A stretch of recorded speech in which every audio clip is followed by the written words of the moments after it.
Hello,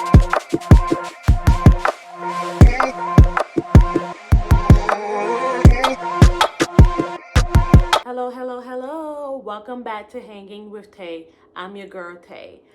You guys, I realized that I have not been adding an introduction to any of my videos, so moving forward, I'll definitely get better. But I want to bring a hot topic to you all, okay? This must be addressed. This hot topic must be addressed. So the other day, which was yesterday, my son sent me a text out of the blue. So he was at work. Now, for you guys, for people who for the people who does not know, my son is a photographer, but I'm not referring to his photography business. So he has another job that he works at. So my son sent me a lovely text, you guys. When I say lovely, I'm just, I'm being sarcastic. So yesterday, as I was editing a video, I was in my grind editing a video, I heard the ding sound. So I picked up my phone and it was my son. He said in a text, the assistant store manager just told me don't use God bless. Now let me give you a little back story. So anytime my son assists a customer, he said, God bless you and have a blessed day. He assists a customer, hey, thanks so much, for blase. God bless you and have a good day and have a blessed day. So that's what he does. That's what my son uses to, glorify God and implement God in his business. Well, that's one of the ways he implement God in his business, because we should work unto the Lord. So his manager put him aside. Adrian, I'm so sorry, but yeah, you can't use God bless you to customers because it may offend them. When he does say God bless you to his customers, they say, oh, thank you so much. You're so nice. You're very kind, very respectful. But my thing is, and I'm speaking to my Christian brothers and sisters. I'm not speaking to people who are atheists who don't believe in God. I'm only speaking to my brothers and sisters in Christ. If you are a Christian, your priority is to serve God and God only. Your priority is to make sure that God get the glory out of everything that you do. You don't minimize, you don't dim your light. You don't dim your Christian light to serve man. Because I'm going to tell you something. What it says in the Bible, and I'm bringing you scripture so you can see that it's in your word. This is not the word. This is a text. So let me bring it up. Hey, y'all. So this is post the video. Okay, so I wanted to bring your attention to Matthew chapter 10, verse 32 prior to getting into 33, because 32 is very important.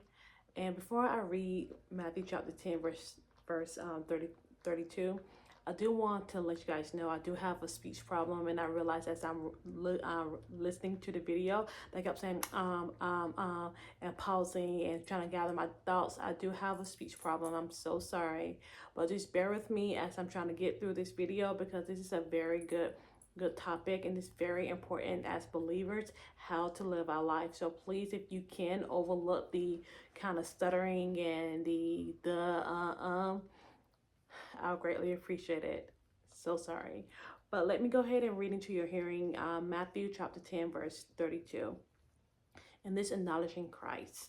It says, therefore, so I'll read verse 32 and 33, okay, even though I will get to 33.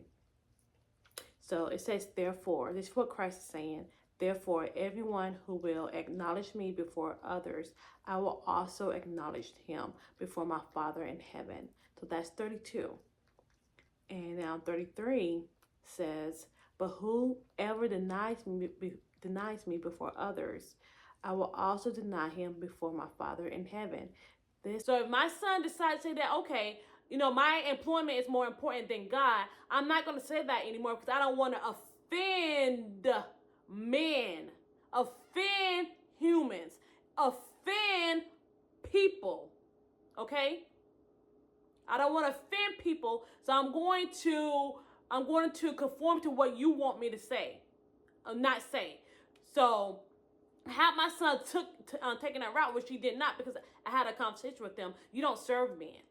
Because if they're going to fire you or terminate your employment, even though they have raved about how wonderful you employee you are, if they're going to terminate your employment because you are spreading the gospel, having a blessed day, uplifting people, then God will provide you with another job.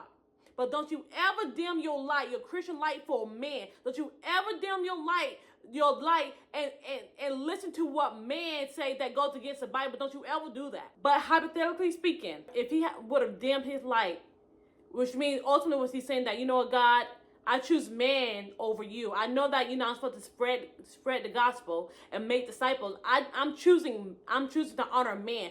That's what essentially he's saying. He's telling God that, you know what, I'm choosing to serve man. I care more about what man think about me than what your word is saying. That's not a true Christian.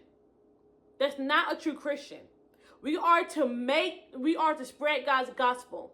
Again, I know I keep being redundant, saying the same thing. I just want you guys to get it. Had he dimmed his light and conformed to what his manager said, how do you know that that's somebody who's on the verge of committing suicide? And God brought that person to Adrian to speak life over him, over his life, over his or her life. And Adrian dimmed his light because he don't want to get terminated. Or what else? If his manager said that, okay, you can't read your Bible at work. No one can serve two masters, since either he will hate one and love the other, or he will be devoted to one and despise the other. You cannot serve both God and money. So even though it says money, that's people too. You could put people in there. You could implement people in there too. If you think you can serve men and serve God at the same time, no, ma'am, you're wrong. You're wrong. You cannot serve men and God at the same time. So you will hate, you will love one, and you despise the other. If you are an authentic Christian, your whole being and your whole attitude is to serve God. How can I serve God? Wake up every day, which I do. I don't say this every day, but that's my intention. Every day I do wake up and ask God, bless me to serve you today. Show me ways where I can serve you, where you get the glory and honor. That's my heart posture. That is my heart posture, is to serve God, where he get the glory. I don't want no accolades. I don't want no praises and stuff for the good things that I ought to be doing because I'm a Christian. I don't need no praises from men. I want to serve God. My whole purpose and my whole desire is to serve God. And in order for me to serve God, I can't just serve God just for, in my finances. I can't just serve God and, when I speak to people. I have to serve God in every aspect of my life. That's a true believer. So I encourage anyone who is facing the same thing that my son faced, because I'm telling you, I have been there. I have been there. And not one time I will refuse to dim my Christian light because people are gonna get offended. I will refuse to do so. I will refuse to allow anyone to tell me that I cannot pray at work. I cannot anoint my work area. I cannot, pray for patients. I cannot say God bless you. I will refuse that, because I will let them know.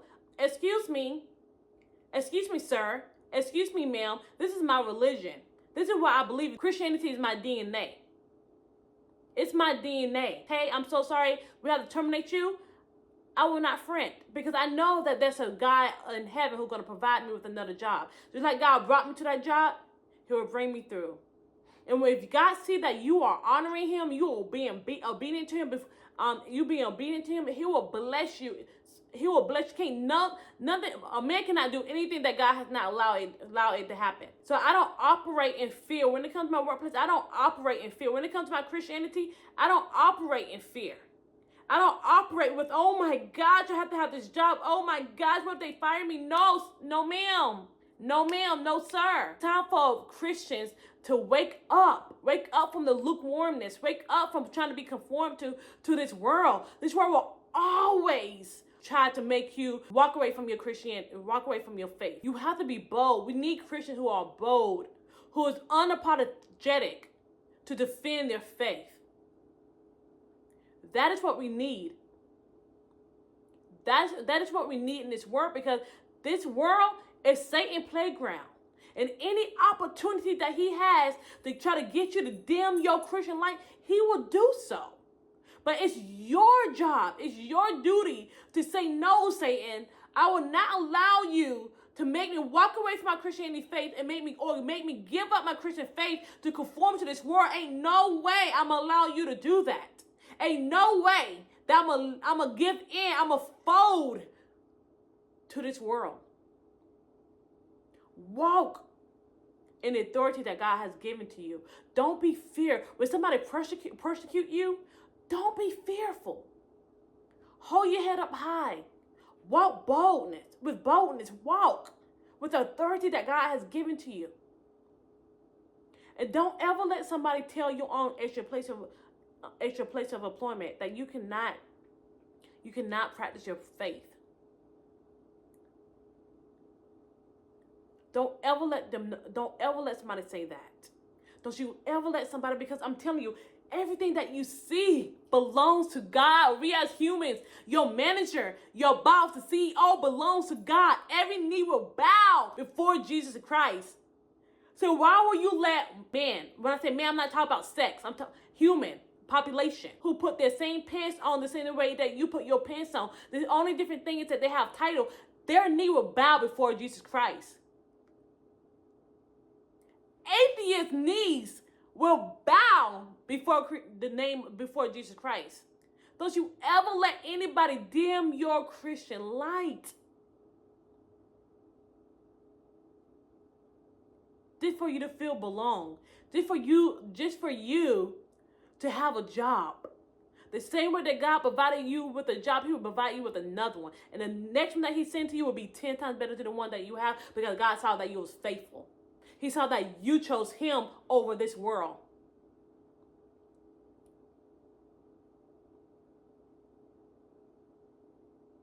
It's time for us to wake up. It's time for, when I say us, it's time for Christians to wake up. It's time for us to really walk in the authority that God has given to us. It's time for us to stop being afraid of men. It's time for us to stop trying to conform to the way of this world, because we are supposed to be set apart. We are not meant to be molded into this world. Yes, we live in this world, but we are meant to be set apart, to live differently, to be different. Our DNA is made up of Jesus Christ. When Jesus Christ nailed Himself to that cross, He nailed it for every single last one of us. He nailed Himself to, He bore the sins of this world.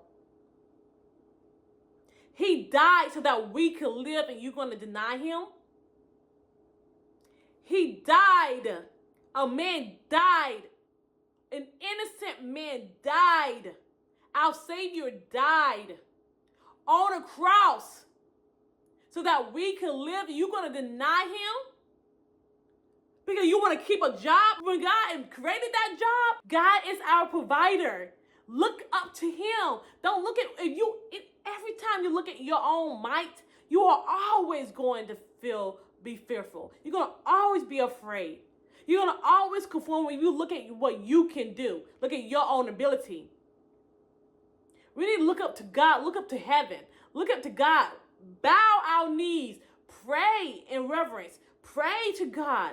God, I need for you to provide. Won't He provide? Y'all, let me tell you a story. I know this is off topic. I was a single mother. I'm still a single mother. I was in my early 20s. I was a single mother. Y'all, living on my own.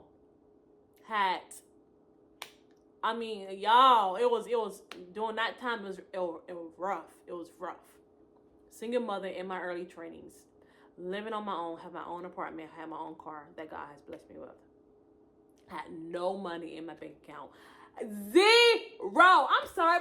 If I can be completely transparent with you, I was in a negative in my bank account.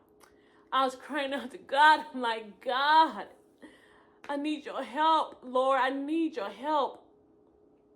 I need your help. I'm like, God, we need food. I need your help. I'm telling you, I cannot make this up, y'all. I cannot make this up. I'm telling you, I cannot make this up. I promise I cannot make this up. My account was in the negative. I heard, check your bank account.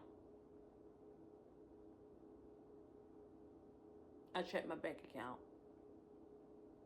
It was $100 in there. $100 in there. And I'm gonna tell you something. I looked at it, I'm like, where did this 100? I was afraid to touch that $100. I was timid. I'm like, I ain't going to jail for nobody. I'm sorry. I ain't going to jail for nobody. Man, no. Ain't nobody gonna make me there. No, we ain't gonna do that. We not doing that. $100 in my bank account. $100 in my bank account. Y'all tell me how that $100 came in my bank account. Tell me how that $100 miraculously showed up in my bank account. Ain't nothing but God. Ain't nothing but God. Another situation. Same situation. Single parent, needed money. I was asking God, please, I need money. I need money. I need money for X, Y, and Z, God. I was begging him, crying my heart out. I checked my mailbox. I had a check in the mail. That's how God provides. To this date, the current date, to this date, I know my God gonna provide. That's why, you know what, I don't stress out. Now, I'm not telling you that I don't ever stress out, but I don't stress out because I know the God who served. God showed me countless of time in my early 20s. He is my provider. God has showed me countless of time after time that he is my provider. God does not show favoritism. That's why I love my good Heavenly Father. He does not show favoritism. If he provided for me, if he provided for a little old me, what makes you think he can't provide for you? What makes me better than you? Nothing. What makes me better than you? Not a daggone thing. Nothing. God loves you just like he loves me. All he asks is for a relationship, an intimate, authentic relationship with him, and to be obedient to him. That's the only thing he requires. God is not a quid pro quo relationship. He doesn't want that. All he asks is for an intimate relationship with us and for us to be obedient. There's so many times that God has provided for me. There are so many times that I can't even count on my fingers. I cannot even count on my fingers. Let me give you another situation, because I want you guys to really know. This is why you don't dim your light, your Christian light, for no one. You don't dim your light. You don't serve men. You serve God. I'm going to tell you something. So now this is during COVID. Y'all, I was in Florida. You know how these apartments in Florida, they are expensive. Yes, they are. They're expensive. So I applied for, and at the time I was with my fiance of 5 years. So we were together for 5 years. So I was with my fiance. We were looking at apartments because our lease is up. Was our lease up? Yeah, our lease is up, and we looking for an apartment. Got approved for an apartment. It was a beautiful area. I love the area. It's a gated community. It's a family oriented area. I was, I already had my mindset. I didn't have my mindset there. Like, I had some reservation. I already got approved. I already put my down payment down for the apartment. I'm like, dang. The area is nice. I love the area. But the apartment was kind of small. It's a 2-bedroom apartment. One for my son. He had his own room, his own bathroom. And it's for, my fiance and I. And again, this is, y'all, I'm gonna let you know, don't ever shack up. Just because I'm telling you this story, I was all in the wrong. Don't ever shack up. Don't ever shack up. Don't do it. Save yourself for who God has for you. Okay? But I love the area. The area is beautiful. The apartment was magnificent. It was beautiful. But the only thing is, it's small. I don't like small apartments. So, I was laying in bed. My former fiance, my son and I was driving, going to Costco because we love Costco pizza. So we was driving. I think we were going to Costco, or we're going somewhere. We were going somewhere. I think it was meant to go to Costco to go shopping for groceries or to go get pizza. So we were passing. I saw these beautiful apartments. I'm like, oh my gosh, oh my gosh, I love these apartments. No, I love these apartments. So I was looking at it. I'm like, we passed some beautiful apartments. I mean, like, to me, I'm a marketing person. I love beautiful. I love the aesthetics. I love beautiful places. I love high rise. I love, I love nice things because, I grew up on nice things. Okay. But I'm like, this is beautiful. I love these apartments. The first time my fiance, he was driving, my former fiance, he was driving. He like, it's out of our budget. I looked at him. I'm like, no, I want to live there. We're going to live there. We're going to live there. He said, no. This is out of our price range. I'm like, no, sir. No. I'm like, do you not know the God we serve?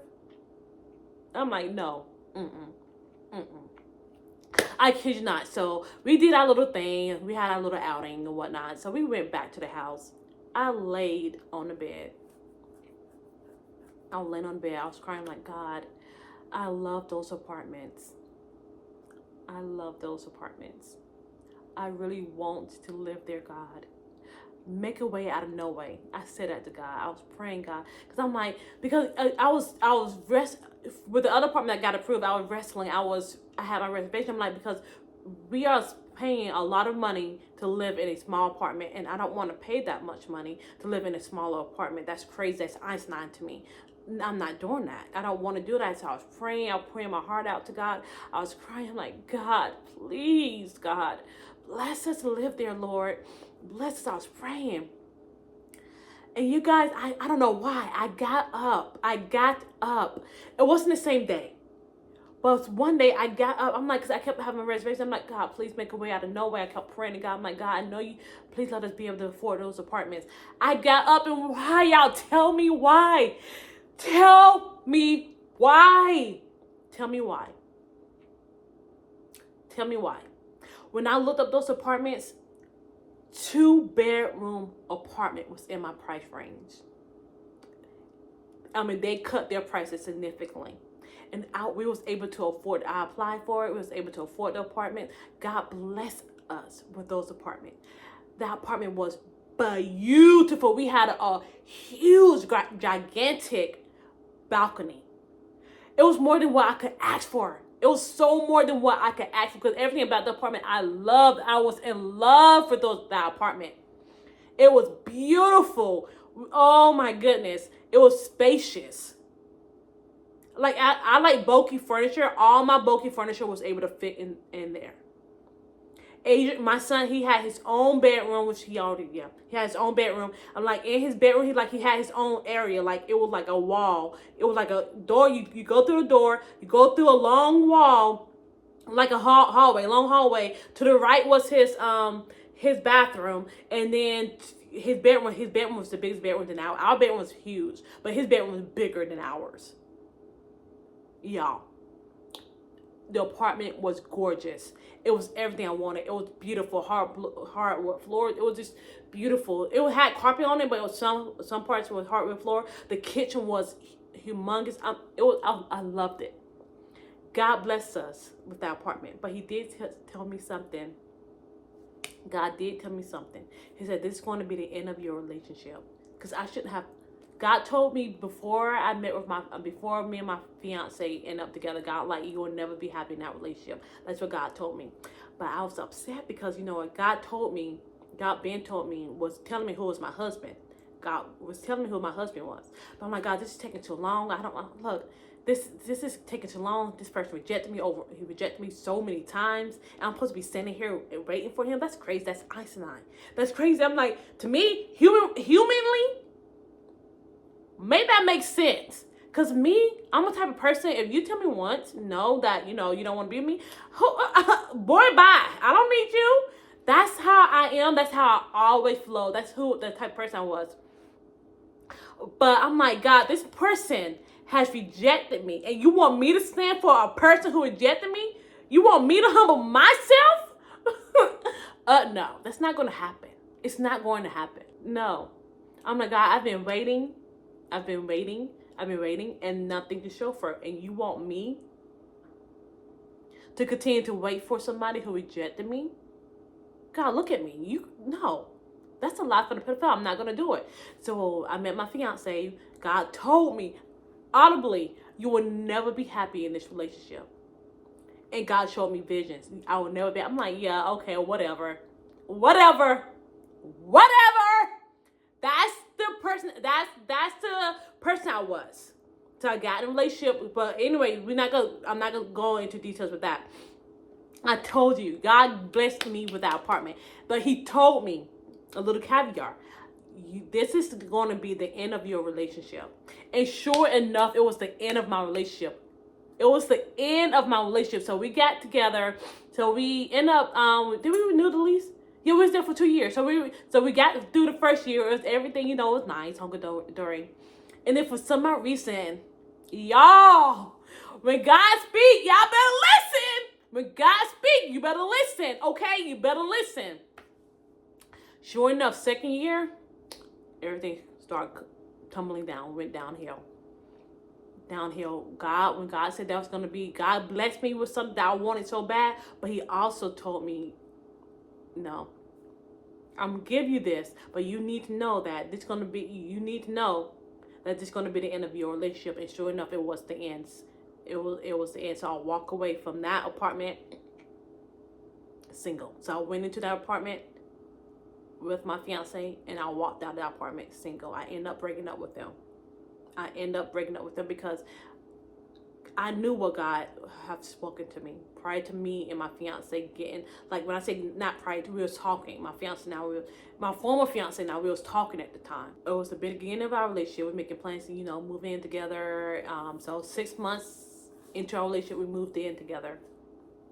So 5 years later, wanted that apartment so bad. When God speak, His word never come back void. Never. So God did bless me with our relationship. So I touched on this topic to let you know that God will provide. He will provide. Ain't no way our behind should have been in that apartment. No way that we should have been living in that apartment. Stepped foot in that apartment. And I got approved. I was approved for an apartment that I could not afford. Every month we paid on time. Every year. Every month we paid on time. Until I broke my lease. I'm like, yeah, you need to go. I need to move on and get my relationship back right with God and make sure that my son is back right with God. Because I'm telling you, I taught my son about God. He was the one who was interceding. God had my son interceding for me in my relationship, God, that I would not walk away from my faith. Because the person who I was with was not a believer. I should never have been with them. God used my son to intercede on my behalf that I will not lose my faith in God. The company who you entertain is who you're going to become. The person who you hang out with is who you're going to become. And slowly but surely I was becoming that person. And that person, I did not like that person.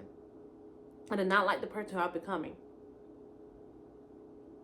That's why it's very important. It's very important that you lead with God. It's very important that God be your priority, that He is the one who is directing, that you are allowed to lead your life. He is your leader, that you are following God and not man and not human. You follow God. Go with God. I keep saying go with God. Because God will never lead you astray. When God speaks a word to you, it's going to happen. It may not happen in your timeline, because that's why I am realizing too, because there's been 2 opportunities where I could have been married. Because the first guy, we were getting along, we were traveling, we doing all kinds of stuff, I'm like, hey, we're doing all kinds of stuff. We're not hanging out. I was living my best life. When you talk about living my best life, I was living my best life. If you treating your child mother wrong, and you're not even trying to be in your child's life, and you think I'm going to steal, we having fun, we're together, we're having a good time. Again, this me being young, me being stupid. But at the same time, I'm not, no, sir, because I have a child. Ain't no way in heck I'm allow you to disrespect or mistreat my child. That's not what I'm about. No. So that didn't work out. And now, my former fiance, we narcissist to say the least. Okay, that's a little bit of tip I'm gonna give you. Narcissist to say the least. I'm always a happy-go-lucky person, joyful person. I'm always upbeat. Some people could tolerate my personality, some people can't. It is what it is. And somebody who always see toxic, who always see negative in things, and that does not mesh. That does not mesh. Somebody gonna bend. Somebody gonna fall. Just like Christianity, you can't serve God. You can't serve human too, because one of them is gonna fall. One of them you're not going to. One of them you're gonna despise. So that's why it's very important that you are vigilant of who you allow in your life. But God, He's a provider. He's a provider. When God speaks a word, it's going to happen. It's like, I'm like, God, still not happen. But God gives me confirmation after confirmation after confirmation. I'm like, God, this is crazy. Because if somebody told me the same thing, like if I was not believing, somebody walked up to me and be like, yeah, God said X, Y, Z. I'm like, girl, you crazy. Girl, you are crazy. Because you know what? The way Christianity life is not the way that the world live. It's not. It's total opposite. So to the world standpoint, yeah, that's crazy. What God told you, ain't no way. That's crazy. Girl, are you crazy? You need therapy. But when God speak a word to you, you have to hold on to it. Just like Abraham and Sarah. It was years that they was waiting for God to bless them with the promise of a child. It was decades. God spoke a word. Does not mean it's going to happen when you want it to. It's going to happen in God's timeline. And that's something that God is teaching me, because I'm like, God, my life was rough. 5 years. Well, I won't say 5 years. The last 3 years, it was rough. It was so rough. It was rough. Being in a relationship that God did not ordain. It was rough. It was so rough. Had I heed God's warning, had I listened to God, so many things could have been prevented. So many things. That's why it's so important that you follow God and go with God. So many things, but yes, hold on to the promises that God has blessed you with. Just, tuck it away. And don't be so, don't keep on being hyper-focused on it, because when God says something's going to happen, it's going to happen. It's going to happen. When you least expect it, it's going to happen. It's going to happen. If I could tell you, if I could share this with y'all, which I'm not going to share it with you because it's too personal. But it's so crazy how God works. It's crazy how God works. But beautiful crazy. Beautiful. It's beautiful how God works. So don't ever let somebody dim your light and tell you that you can't honor God because somebody's gonna be offended. I'm offended because you told my son that. I want to be mama bear and go up there and tell you who you talk. But I know that's not the Christian thing to do. I'm like, don't talk to my son like that. Don't tell my son. I raised my son. Don't tell my son what he can and cannot do when it comes to his faith. Don't do that. Don't do that. Don't you dare do that. But I have to go before God and tell God and humble myself, be like, God, I need for you to work and move in that situation, which I did do. Tell God, I need for you to move in that situation, because ain't no way. Ain't no way. But if they want to fire my son, that's okay. Let them fire him, because you are the provider. You are our provider. Y'all, I was like, oh no. And my son told me that. Y'all. So this is what my son said yesterday at 6:44 p.m. He like, the assistant store manager just told me don't use God bless with the eyes. He did like the eye emoji. I'm like, no, sir. Tell him or her that's against your religion, because it is. It is. And he said, I just said okay, and I'm going to ignore her. And I told my son, responded to him, that you need to let them know that God comes first in your life and there's no compromise. Okay? There's no compromise at all. he said, I had a vision. She would say this. I told him, of course, go with God. I just had to pray. I had to pray for my son because no. How he came home and told me, yeah, I conformed to what you want me to say. I would have been heat. I would have been 100 degrees hot because no, sir. Because when you cross over, my baby making it heaven. He making it heaven. Because when you cross over and you have to stand before God, and God said that look, and he play your life, and play your life book, and he showed you to the point where you deny him. You deny him because somebody told you, oh, we don't want you to use God. God bless you. Tell our customer, God bless you. Oh no, my baby's making it heaven. Okay, he is making it heaven. He's making it heaven. Okay, ain't nobody trying to be tormented in no hell. Who want to go to hell? Not me and not my family either. Okay, that ain't what we're gonna do. Okay, that's not what we're going to do.